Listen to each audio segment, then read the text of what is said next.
Hello guys, as usual, this is going to be the second time that I have attempted to record this. Luckily I didn't get through the entire video before I realized that my mic was not turned on, but we're going to make sure that it's turned on this time. Anyway, hello guys, my name is Jonah, and I've just decided to do this today. It's about 5 a.m. right now, and I have been watching YouTube videos, and I've been watching a lot of Matt Colville videos. And I've kind of been thinking about my channel, and in the past couple of months or so, I've been trying to figure out what I wanted to do with my channel, because I haven't really figured out, after League of Legends was no longer an interest to me, and that seemed to be primarily where most of my viewer base came from. I didn't want to make League videos anymore, which was, what everyone was doing. It's what the cool kids were doing, stopping making League videos. Donkey's not doing it, Cury's not doing it, I'm not doing it. I'm totally up there with them, with my 55 subscribers. But anyway, I've been trying to fill a gap in what my videos were going to be about. So I was watching Matt Colville on his YouTube channel. He was talking about how he runs his campaign. Also, his campaign diary videos. And I thought, wouldn't it be a good idea for me, since I'm not doing anything right now particularly, and my channel doesn't really have a brand right now. It's not gaming, it's not a vlog, it's just sort of stagnant right now. So, what if I went back and I sort of recapped what was going on in the Clearrun campaign, rather than consistently posting videos of the whole game, because it gets kind of tedious if you have to watch all 5 hours, or up to 7 hours even, of a game where not a lot happens sometimes. A couple of videos were uploaded on Nuggetry. You can check that out if you want. It was 2 videos of one game that I decided to split up because they were so long and I couldn't upload them all in one upload session, or whatever you want to call that. So, I'm going to make this video a sort of recap of the first 6 games that we played of the Clearrun campaign, and because we haven't played in a while, and we're planning on getting it picked back up pretty soon. So the 7th game would be the next video. We'll have a nice recap of the 6 that we've played already, and the 6th one that you can check out on Nuggetry also, that you can see the whole thing. There are some parts cut out, but anyway, I'm gonna jump right into it. And if you are one of the players in the Clearrun campaign, I hope I don't have to tell you this, but I would prefer if you did not watch this video, as you may hear things that you're not supposed to know. So, let's get right into it. And I have my game plan set up in front of me, so I can look at it. It's not a perfect description of what happened, but it shows what I intended to happen, and will help me remember what happened in this game that we started around a year ago. So, when I am making a game plan, I just want to show you the first game plan that I made for this campaign. I usually start by writing an opening speech, something that I say to the players before the game starts, usually describing... This one was describing the setting and what had happened leading up to them joining the game. And in games after this, I usually use the opening speech time to describe what had happened in previous games so that the players could remember where we were. Although I think I'm going to use Matt Colville's system moving on from now. I'm going to try it out, where I have the players describe me what they think happened. Because sometimes what players think happened and what the DM thinks happened aren't the same thing. Maybe the DM thinks, oh, a bunch of cultists swooped in and kidnapped this girl. And the players think that they weren't cultists. Maybe they think they were undead. Whatever the players think happened could be completely different from what you had intended. So I used to start with an opening speech anyway. And then I would just have this general layout of what happens. Some basic leading up to what had happened before this game started. Brandon and I were in several games together, but we didn't really have any of them able to get the people who played it together at any point. So we decided to put out a call for anyone that we knew who might be interested in playing D&D and actually had open schedules who could play with us. And we're like, we would just have maybe 3 to 5 people, not a huge group, and we ended up having 6 players. Brendan and I, we both worked together on the original quest, the first mission that the players get sent out on. And we sort of co-DM'd that. And then Brandon was going to play the NPC helper, who was going to lead them to where they were supposed to go and make sure that they didn't die on their first quest. But after a while, Brandon sort of decided that it would make more sense if he was just a player in the game, so we ended up with 6 players. And I played the NPC helper. A lot of the characters in the setting were named after other people or characters. I had a wizard who guarded the wall to the evil land, who was named Stephen Pastis for no reason. The writer of Pearls Before Swine comic strips. The general story of the opening quest and the names that they sort of derived from that were taken from Penny Dreadful. The NPC helper's name was Malcolm Murray, just ripped straight out of Penny Dreadful, and his mission was essentially the same. He was going to look for his daughter and kill vampires. So some general background about the game itself, the in-game world.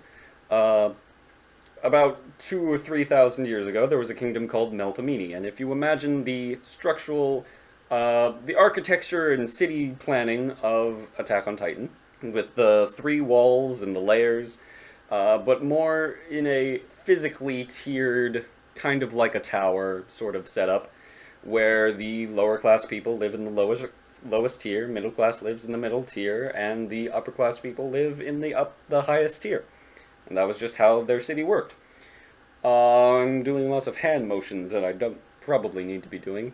And Melpomene's government system was very much based on Rome's Senate, you know, except that their Senate's distribution and representation wasn't based on population, but it was based on wealth. So the wealthiest people had more representatives, and the lower tier, of which there were many more people, only had 2 representatives. But at some point in the history of this kingdom, that lowest tier elected 2 brothers. One brother, who was very, you know, he wanted to make Melpomene great again, and that got a lot of people's attention. And the other brother was, not an idiot. He was, very intellectual and wanted to present reason before the Senate.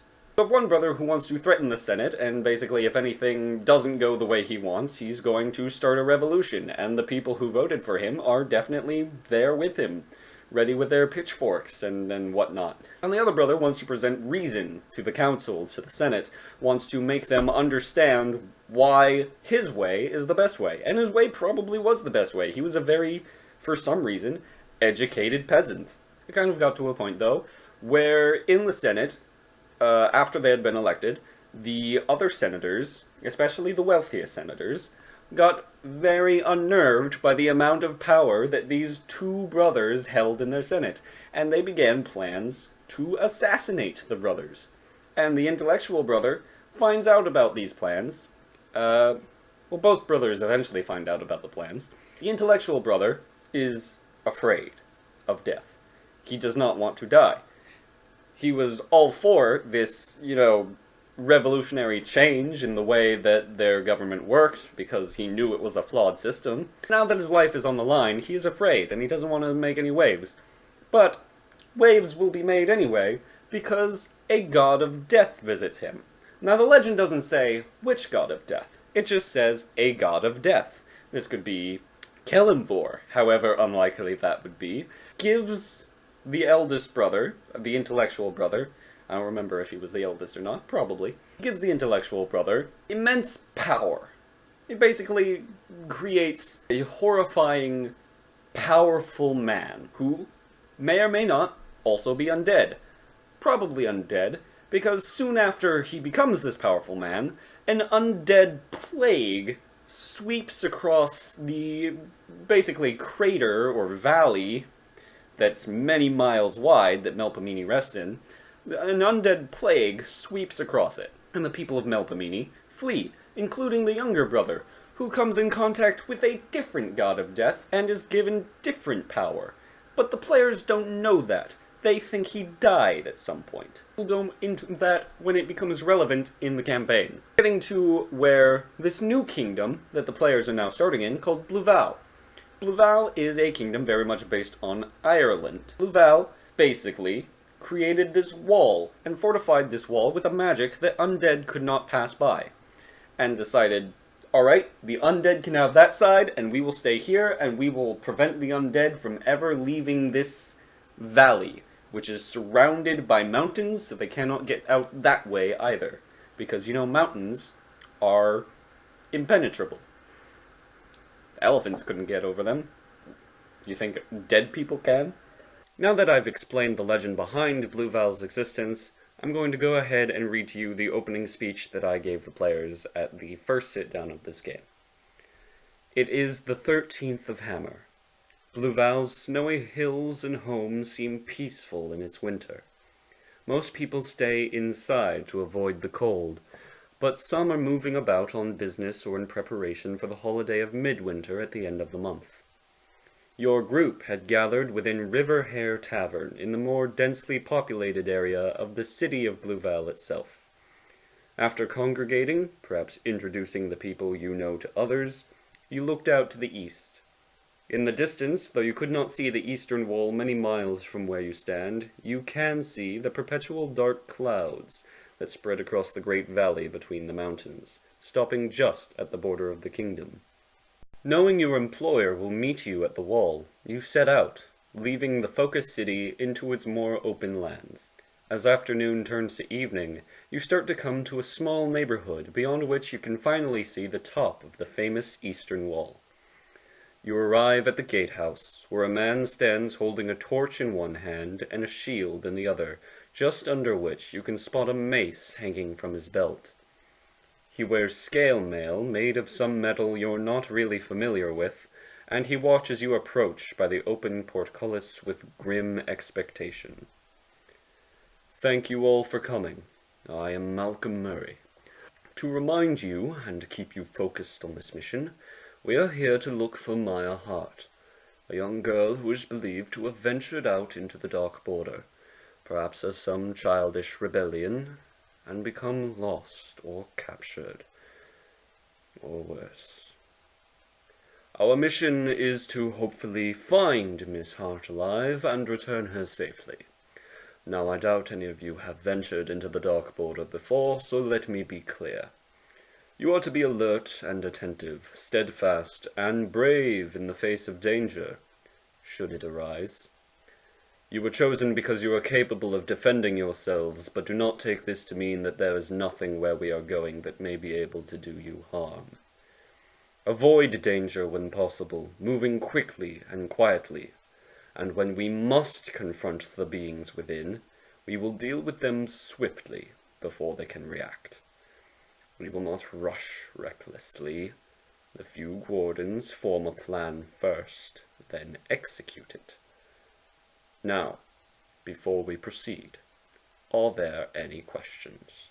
Now, some things that I may not have explained at the start of this video, or in the explanation there, was that the few wardens were an order of, mostly paladins or fighters and clerics dedicated to Kelemvor, and to the protection of the wall against the plague of undead.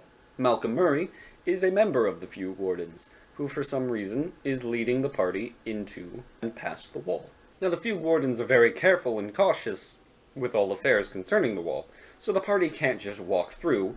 There is a wizard, a blue dragonborn wizard, sitting at a station within the wall. It's a wide wall, there are rooms inside of it. He has a large book and a pen and an inkwell, and he writes down everyone who goes out of the wall and everyone who comes back in. And people who leave the wall are given 10 days to return. If they do not return within these 10 days, it will be assumed that they are dead, and if they are seen returning, it will be assumed that they are undead, and will be shot down. If they can make it to the wall and explain that they are not dead, then great. Otherwise, you get shot in the head, and then you're dead.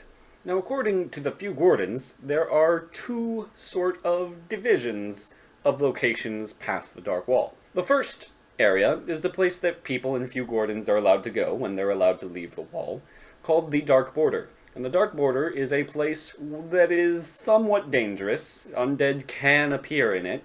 It's much less likely because of the magical artifacts that they've created that prevent undead from crossing through. Past that Dark Border, maybe 5 or 10 miles out, you arrive at the Dorcha, or Darkness, or Dark Woods, whatever people call it. And in the Dorcha, undead reign freely. No one is allowed to go there, not even the Few Gordons. It is strictly forbidden to enter the Dorcha for any reason, even if they were going to try to rescue a 1 Maya heart. Malcolm Murray, however, does not care about the rules in this situation, because Maya Hart is his daughter. The players do not know this, but Malcolm is going to press them and try to keep this a secret, because he did not have Maya Hart legitimately. He had her, as you can tell, she does not have the same last name as him, so he had her in an illegitimate relationship, and if it were discovered that he had an illegitimate relationship, he could lose his position as a cleric of Kelemvor and as a Few Gordon. So, at every given opportunity, Malcolm will break the rules or bend the rules as needed in order to push further, in order to get to my heart. And the party starts being suspicious of him very quickly. Didn't take a lot to make the party suspicious. Pretty much the instant he started talking to the party, we had one chaotic evil player and a chaotic neutral player whose characters knew each other and just sort of stood with crossed arms back to back as they stared at this guy and said, I don't like him, because they were just untrustworthy people in general. At least, that's my perspective on it. Maybe they thought, yeah, that's totally a real thing, that he seems dangerous, or he's not giving us the whole truth. Or maybe they're just assholes. I don't know. So after leaving the wall, Malcolm waits about an hour, and then breaks the silence, as they're just walking silently through these woods, by saying about the rule that we're not allowed to go into the Dorcha. We're totally going to do that anyway, because that's where I think my heart is, and you can't do anything about it because I am your superior in this situation, and you have to do what I say, and I authorize you to go into the Dorcha. And the party says, whoa, hey, slow down. We did not sign up for this. Malcolm Murray says, I don't care. This is what we're going to do. And they say, alright, as long as we're getting paid for it, I guess, but this seems very suspicious. Eventually they come to a small temple. This is the Frontlines Chapel. It's the home of one of the Judgment Spheres, which is one of the magical artifacts that holds back the undead. It's this magical sphere. It's just a glass sphere to anyone who looks at it, but undead can't come close to it or they start taking damage. And they enter this building where this sphere is kept. Malcolm wants to walk right past it, but the other players decide, no, we're going to stop and investigate it.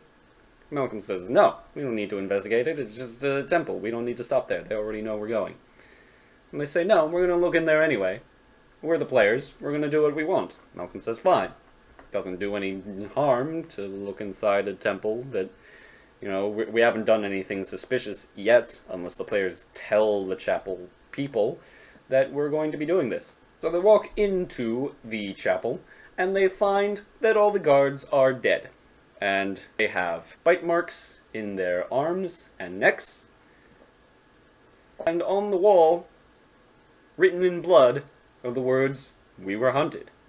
Now the players don't really question this a whole lot. It seems like maybe the guards wrote it. Vampire came for us and they wanted to leave a message, "We were hunted by vampires." But a vampire could not go into the temple because the Judgment Sphere was there. But wait, the Judgment Sphere has been smashed to pieces. This is Malcolm Murray's red light. Even he did not know about this. And these guards have been dead somewhat recently. It was not recent enough that they would have known about it. The guards change every 10 days or so. So, sometime in the past 10 days, they had been killed. But it seems mostly fresh. This is where I'm noticing, as I'm making this video, that I have a different DM style than Matt Colville. Matt Colville wants to present information in a very direct way. He talks about this campaign opening that he always has with the Scion of Orcus who walks in. gives the innkeeper some blood red gold that he can then use to watch whenever there is a murder nearby and teleport to that area, pay the people who are present with that red gold, and be aware of more murders, and so on and so forth. This is what Matthew Colville wants. He wants to present the party with the information. He wants the party to know who the bad guy is. Me, on the other hand, I had some dead guards that they just found in a temple. The party will find out who did that, and how, and why, but that is information that they will have to investigate. Walking along the path, the party comes to some crumbling buildings. In these crumbling buildings, they come across zombies, the first undead that they've encountered, ever. Or the first combat encounter that they've ever had. Some of them, at all. Even in 5th edition, they've never fought in combat before, and they're about to learn how. I loved Shelby's character in combat situations, because it became pretty much canon, because she rolled critical hits so often, and this wouldn't work in 3.5, because I believe zombies were immune to critical hits in 3.5, but she rolled critical hits so often when fighting these zombies that it was, and everyone else was sort of failing to kill them, because they have that ability where they drop below 1 hit point, they can make a constitution save and just come back anyway. But she was killing them so easily, somehow, this was the one thing that she did well against, that it became somewhat canon that she would just stare at her other incompetent party members, grab zombies by the shoulder, and slowly just insert her rapier into their skulls, and then pull it back out. Like, this is how you kill a zombie. What are the rest of you doing? So they fought some zombies, and they fought a ghoul. And it was provided that the ghoul would know where Lothar was, which is the village that they want to go to. This party did not, interrogate the ghoul, they just killed it outright. I did run this as a one-shot later on, where the party, in a different group, did capture the ghoul and interrogate it and cut his head off afterwards, because that's what you do when you say, hey, we're going to interrogate you, and if you tell us what we want to know, we will still kill you. I don't know, these party members are always evil or neutral. Party confronted Malcolm as a whole and said, you're acting really weird. What is your relationship to this Maya girl? Why are you risking all this to get her? Because we are not going with you any further until we know what's going on. And he had to confess that, yes, Maya is his daughter, and you are not allowed to tell anyone, because then he would lose his position as a cleric and yada yada yada. He had his own private conversation with Anthony, who was the bard, and didn't know a half-elf bard who doesn't know who his human father is. Grew up with his elf mother. Malcolm pulls Anthony Darlington aside and says, basically, I knew your mother. And Anthony goes, this man with an illegitimate daughter, is he my father? And originally, yes, that was my plan. But the instant that Cole said, this guy, I think, is my father, he told me this, I said, alright, now that I know what he expects, I'm going to change it. You have that freedom as the DM. If the players don't know something, you can change what it is. I learned this trick from my father, who, when he was writing his book, Vengeance is Mine, I think, would ask, he would go to this writing group, and he would read his book to them, or have them read his book. I'm not sure how this worked. People would tell him what they thought the villain was. They would say, is he the devil? And my dad would say, no, he's not the devil. In his head he was going, I was totally writing the devil. But now that I know that people expect him to be the devil, I need something more unpredictable. So, as soon as Cole expected that Malcolm Murray was his father, I changed it. No longer his father. Someone completely different. But I realized that this also provided Cole a little bit more motivation to save Maya, who he now believes is his sister. So eventually they arrive in Lothar. And Lothar, the first section that I planned out, is this deserted undead town where undead wander much more frequently and more population dense, and there are more intelligent undead in the Dorcha. In the Dark Border, you would get a zombie, or a sort of mindless skeleton every once in a while. In the Dorcha, the players soon realize that there are wights and shadows and things that know things about things. This is turning into a very Night Vale description, and then the reality is I just don't know what I'm saying. It's 5 a.m. So the player arrives in Lothar, and then in the first section there's a bunch of zombies wandering around, and I tried to space them out enough that the players could take a stealthy approach and pick off zombies one by one. What actually happened is the players made a lot of noise, called the zombies to one place, and took them out in normal combat style. And I said, that's fine. So later, the players go into this inn. Or, they don't know what it is, they know there's the letter N there. Inn, tavern, it's all the same thing. They go inside, go around behind the counter, and they find the chest. And the party at this point is split up. Some of them are looting zombies. They've all gone into different houses and are finding all the loot that is in the different abandoned houses. And 2 of the players happen to be in the inn. And they go around and they find the chest that was left behind. And as they pick up the chest, a bunch of will-o-wisps appear in the inn. They don't know what they are, they just know they're floating lights. They could be friendly. They could not be friendly, as this is the land of undead that want to kill everyone. So the players are acting cautiously, and then the will-o-wisp electrocutes them. Not electrocute. I recently learned that electrocute means that you have to kill the person with electricity. Otherwise, you've just been shocked by electricity. It's only electrocuted if they die. But they start shooting their little zaps of electricity at the players, and they start having to go into combat.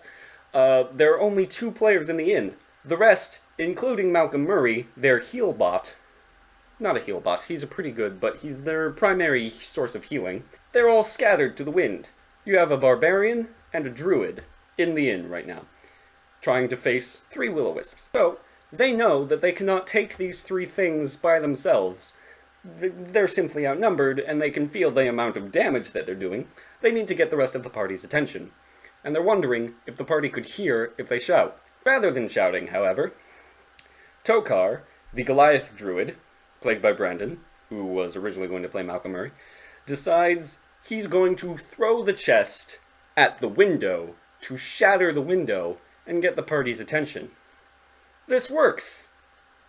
But the party is not the only attention that Tokar got.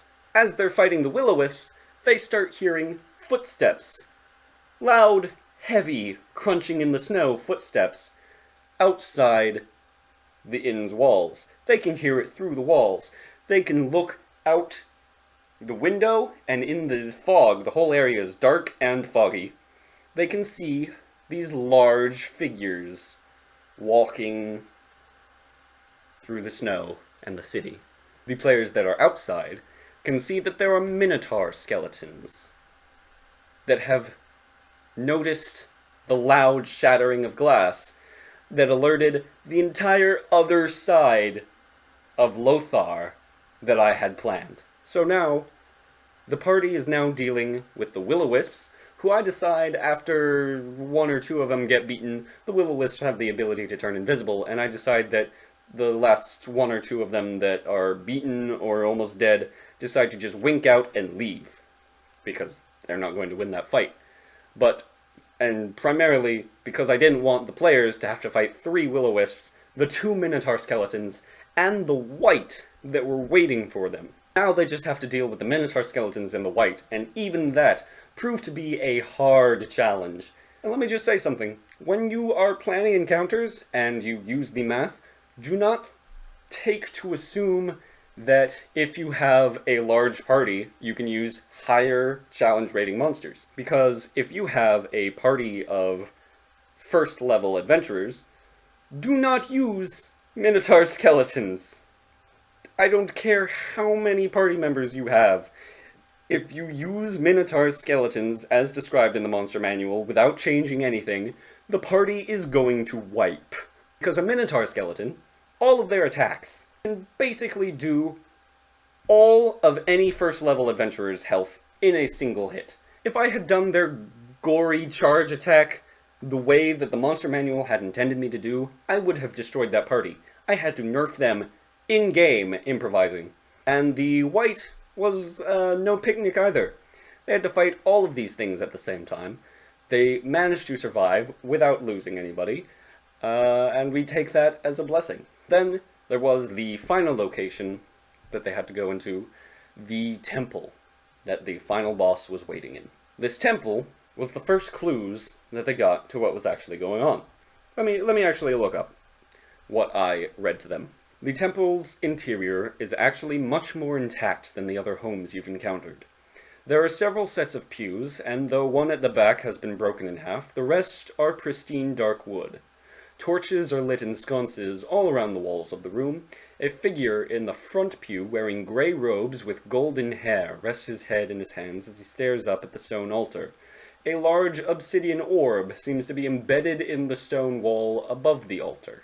Resting on top of the altar is a girl with reddish-brown hair, lying unconscious in a Disney princess pose. Scattered around her on the floor beside the altar is a large pile of gems and coins. On a table to the stage right side of the altar rest 3 bottles filled with red liquid. Also in the center there is a column going straight up and down. It's got a table around it, and it has a mural depicting, to save on the words and descriptions, it was Shar's unholy symbol, the goddess of darkness. So the party doesn't know what's going on. They assume that there is some religious significance, possibly, but they're not really focusing on that right now. Right now they're focusing on the vampire spawn that stands up to greet the party. And the vampire spawn seems to know Malcolm Murray. And it turns out that he was Malcolm Murray's apprentice, that Malcolm left to die in a mission which turned south for undead, and was instead brought back and turned into a vampire somehow.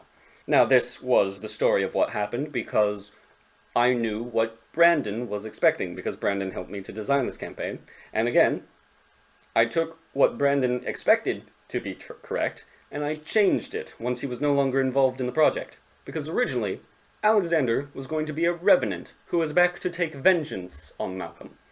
But after Brandon no longer had involvement in the project, I made him a vampire spawn whose vengeance on Malcolm just happened to be coincidental in his service to a larger power.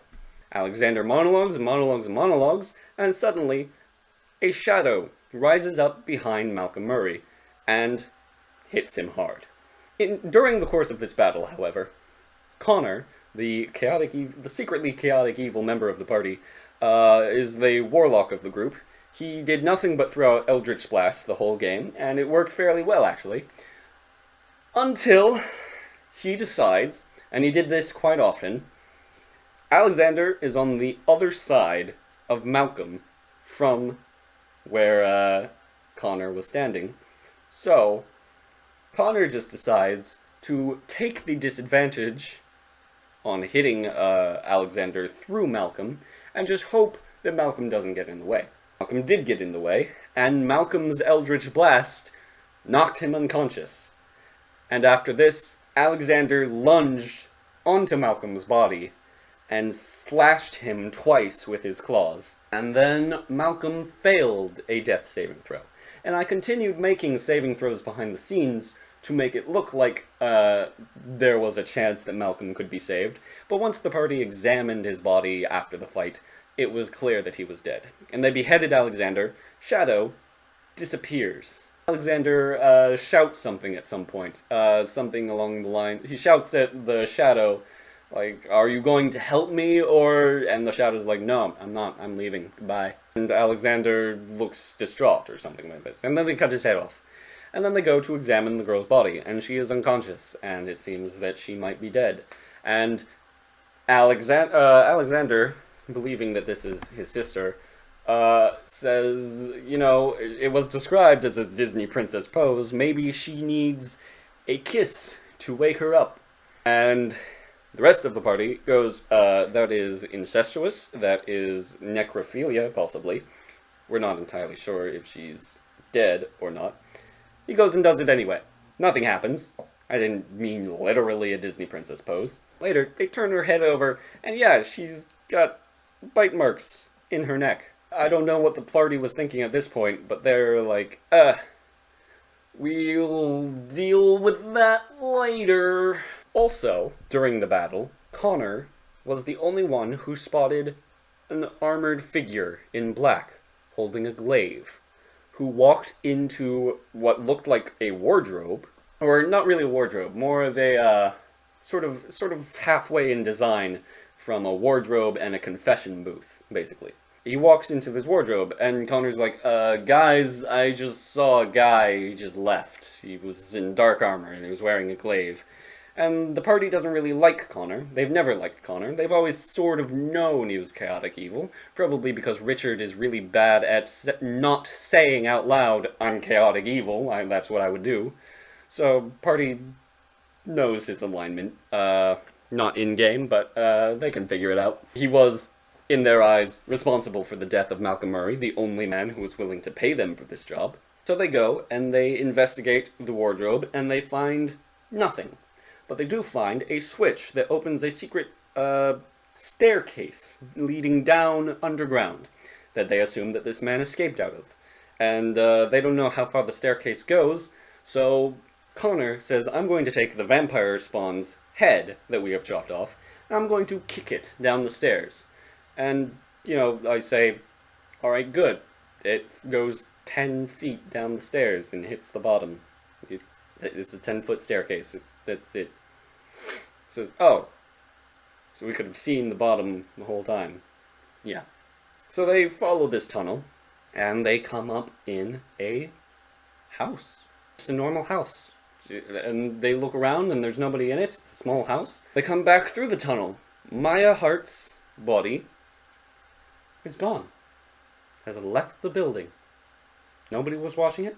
Nobody saw if it was taken, or if she woke up and walked away. But they know what happened. So the party decides to sleep in this house by the secret tunnel, which has one door and the secret exit through the tunnel, of course. The party is kind of upset at this point because Malcolm Murray has just died, and they've kind of succeeded on their quest, but also the quest is kind of pointless now. So they say, screw it, we're going to go to sleep, and we can investigate or leave tomorrow morning. Early in the morning, though, around the last watch, in the beginning of the last watch, Zipan, the green dragonborn rogue that Shelby plays, she is there to witness when someone comes knocking at the door. Very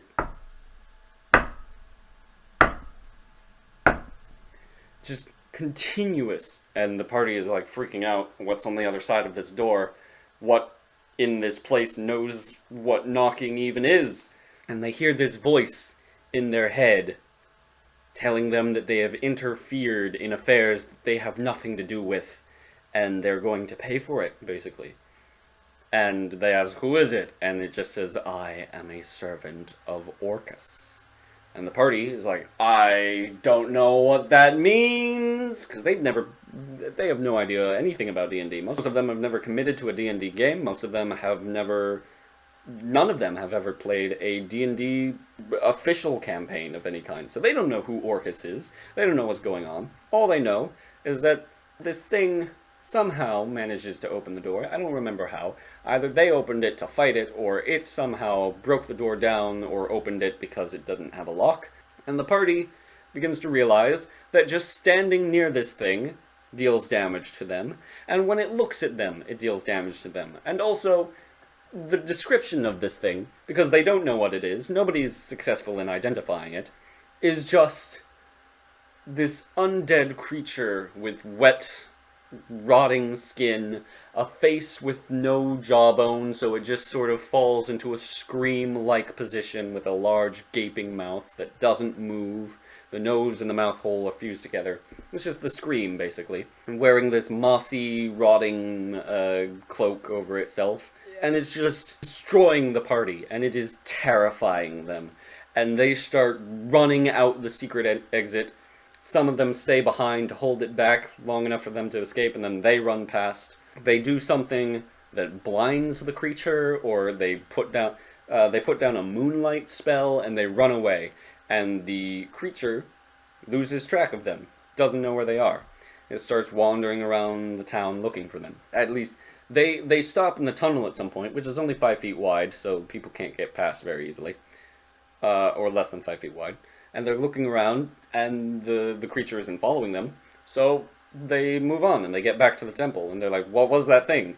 I don't know what that was that thing. Also, where's Mayahart's body? We don't know. Lots of stuff is happening. Some of them start going back through the tunnel. And as they're going back through the tunnel, they start to take damage. And what's happening is that the tunnel, the space above it, leading to ground level, is not far enough to escape the aura of this creature, which is just wandering around the city and is right above their heads as they start taking damage. So they're like, are we gonna run past? So some of these people get out, I think Tokar and Orin, which is Goliath, Druid, and the Aragonasi monk. They get back to the house, they look around, they see where it is. They're like, I'm going to make a beeline for the front gates of Lothar that we came in through and get out of here. Leaving the other four behind to panic inside the temple. Connor, the chaotic evil, brave soul that he is, says, I'm going to try to reason with it. Because Connor is an idiot. Oh, this is a creature that can decimate me by looking at me. I'm going to reason with it. So he goes over to talk to it. Zipan, Anthony, and Selder, that was the name of the barbarian, are all still in the temple as Connor approaches the thing. Selder decides, I'm going to make a beeline for the front gates, and runs out of the temple while the creature isn't looking. Zipan decides to look out the door to try to see what's going on. She gets to see Connor approach the creature, which turns off its aura so that he can approach, and touches Connor's face. And then pulls its hand away and says, I don't remember exactly what it said, but it said something along the lines of, you are very stupid. And then Connor's flesh just melts off of his bones in black sludge. Zipan sees this. This is the most powerful thing that they have ever come across, and she realizes that there's nothing that she can do. Connor's already dead. Literally already dead.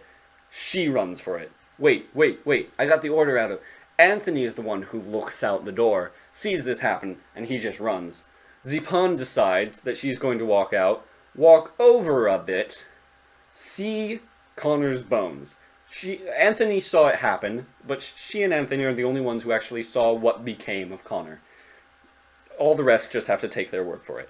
She walks over a bit to get a better look, leans over and vomits at the pure sight of it, and then runs. And then they run back, they meet the captain of the Fugue Wardens and several wizards in the Fugue Scribes, which are basically the grave keepers and the clerks of the Fugue Wardens, basically. One of the Fugue Scribes is a powerful wizard who walks up to them and begins asking them questions, interrogating them about what happened and where Malcolm Murray is.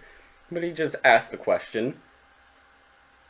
They feel something like ants in their head, and he cuts them off before they can continue and moves on to the next question, as he is casting a detect thought spell for each question that he asks, so that they have no ability to lie to him. And he continues, he's using all of his spell slots on this, because he's an NPC, he doesn't need to, he can use whatever powers he wants. There's no other encounter that he's going to come across that he has to save that for. So he's casting this Detect Thought spell, they have no ability to lie to him, he has asked the question to trigger the memory in their head, and he just watches it, and then moves on. And he tells them that what they fought was a Bodak. And this is another way that I found out that challenge ratings are not what they seem, because a Bodak is a level 6 challenge rating, and this was in the hard to medium range based on the math. Based on what happened, this was a deadly encounter, and the players did not do a whole lot of damage to the Bodak in the meantime. And he also explained that Orcus is the demon lord of undead, which brings a whole new line of things into question. There is now another religious aspect. The party goes and stays in this tavern. They're going to forget about all the things that have happened. But they wake up at about midnight, and this is where the video on Nuggetry picks up. They wake up at about midnight to find that a Hezru demon is just rampaging through the city. No explanation. They have to fight this thing. Several city guards help them. Some other named NPCs help them. Basically all of the city guards that were helping them died during this, and they almost died. Hezru Demon is like a challenge rating of 8, so when I realized that this challenge rating thing wasn't working out, I didn't take the hint, I just kept going. And this was in Game 6, so this is going to be the end of the video coming up. They kill the Hezru Demon. They meet with Scorn, the tiefling, a very flamboyant tiefling, which everyone immediately fell in love with. They met Judge, who is confusing, and they think has the same voice as Scorn, but that's, I guess, accidental on my part. The Quelling, which was the group that Scorn was affiliated with, that wanted to quell the chaos in the world, is how I think I explained it. And we'll get more into all of these things in future videos. Party had to go because an angry mob had seen Scorn, who was a tiefling, and tieflings are tieflings, and tiefling things happen. They note the fiend relation. There was a demon, here's a guy who looks like a demon, must be related. So there's an angry mob who goes to the Quelling's camp, and the party kind of goes to try and prevent them from doing anything crazy. No. The angry mob is what I planned to happen, but they quelled that in the city as soon as it happened. They were like, no, calm down, guys. Ain't no tiefling did this. But Judge does go to the Quelling. Judge is this character who just shows up out of nowhere and begins asking questions about the Hezru Demon and wants to investigate where it came from and, crime and punishment for whoever caused it, if that can be said. Not a lot of answers are gotten out of Judge. Judge is just looking for answers. He doesn't really have any answers to give of his own. So he goes with the party to meet with Scorn at the Quelling camp. Scorn, by the way, they met when he came into the tavern and started asking about Garen Murray, another Murray. And Malcolm has died. Anthony still needs to find out who the Murrays even are, and if he is in some way related to them. He thinks that he is somehow related to Malcolm Murray. All Malcolm Murray ever said was, I knew your mother, we did not leave on good terms with her. So he does not have a guarantee that he is related, so he needs to find out what that's all about. He could ask his mother, that's a thing he could do, and maybe he will. I don't know, we haven't gotten that far yet. So Scorn was looking for Garen Murray because the Quelling wanted to take him on an expedition to raid the Noble Walk, which is a whole other thing that we'll talk about later, if that ever becomes relevant. Judge asks Scorn questions about, did you have any involvement? He gets answers satisfactory to him that Scorn didn't have any involvement, and he moves on. And the party is like, hey, can we come on you on that raid of the Noble Walk? And Scorn is like, ask the leader? And the leader wakes up and is like, I don't care, sure. And that was sort of where that session ended. And now, as we resume, it's been like 6 months since we played, so we're going to have a 6-month time gap in which Judge has disappeared. Jamie and Mondi, who owns the shop, the magic shop in town, has disappeared. The Quelling has disappeared. Judge has disappeared. Basically, every situation that the party dealt with 6 months ago has not been an issue for 6 months. So that we sort of have this time jump representing the fact that we don't really remember too well what happened, because we haven't played in a while. So when we come back to the 7th game session, I will have a much shorter video, probably, talking about what happened. Or maybe I'll remember more of it, and we'll talk about it just as long. But you'll see when we get there. Thank you guys for listening to my story. As usual, I suppose you can go watch my other completely non-related to D&D videos, like the Dark Souls video. Quest for apple juice, and guy loses his virginity to Dark Souls. The people who spoke to me about those videos really like them. Nobody said anything negative. Nobody ever says anything negative. Nobody really says anything to me at all much anyways, and all I get is positives. You can also go check out Nuggetry, because that is a channel that I am actually doing things in semi-regularly. We have a bunch of videos that have yet to come out on Nuggetry, and I will get on those quickly. And again, thank you for watching. Bye-bye.